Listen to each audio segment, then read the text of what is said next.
윤석열 대통령 국회 탄핵소추안 표결을 하루 앞둔 6일 장관급 진실화위원장에 박선영 전 의원을 임명했는데요. 박 전 의원은 정영식 헌법재판소 재판관의 처형으로 확인돼 탄핵 심판을 앞둔 인사라는 해석이 나옵니다.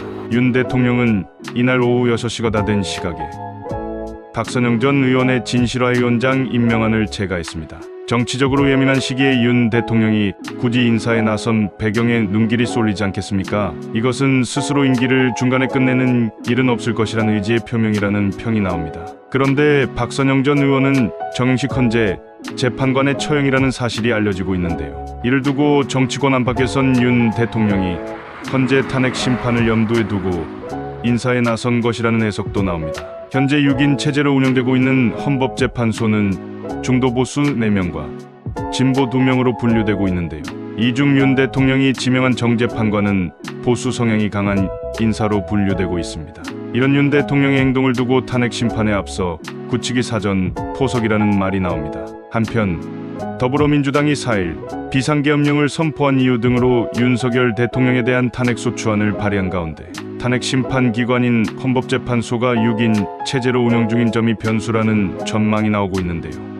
헌법재판소법은 헌재 재판관 9명 중 7명 이상의 출석을 정족수로 규정하고 있지 않겠습니까? 하지만 올 10월 17일 퇴임한 이종석 전 헌재 소장과 이영진, 김기영 재판관의 후임을 국회가 추천하지 않아 6인 체제로 운영 중이라고 합니다. 다만 헌재는 정족수 조항 효력을 일시 정지시키는 가처분 결정을 내려 주요 사건을 심리하고 있는데요. 법조계에서도 6인 체제로 대통령 탄핵 심판을 하는 것 역시 가능하다는 의견이 많습니다.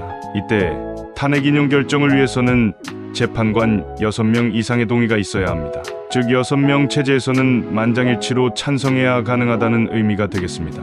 문재인 정부 때 임명된 문영배 재판관과 이미선 재판관은 진보, 윤석열 정부 들어 임명된 김영두, 정정미, 정영식, 김복형 재판관은 중도 보수로 분류된다고 하는데요.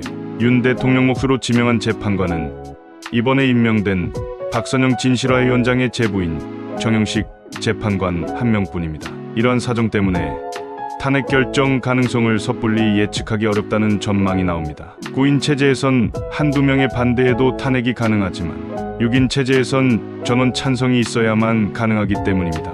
현재 공석인 재판관 3명은 모두 국회 추천 몫인데요. 민주당은 4일 오후 당 최고위원회의를 열고 정계선 서울서부지방법원장과 마은혁 서울서부지법 부장판사를 헌재 재판관 후보자로 추천하는 안을 의결했고, 국민의힘은 조한창 법무법인 도울 변호사를 추천할 전망이지만 전국 상황을 지켜보며 진행해야 한다는 분위기가 우세하다고 하겠습니다. 국회가 윤 대통령에 대한 탄핵안을 의결하면 한덕수 국무총리가 대통령 권한대행으로서 국회가 추천한 재판관을 임명하게 되는데요. 현재로선 6인 체제하에서 대통령 탄핵을 판결할 가능성이 높다고 합니다. 따라서 윤석열 대통령 입장에서는 하늘이 돕는 상황이라고 하겠습니다. 하늘이 무너져도 솟아날 구멍은 있는 법인데 보수 여러분, 힘내십시오.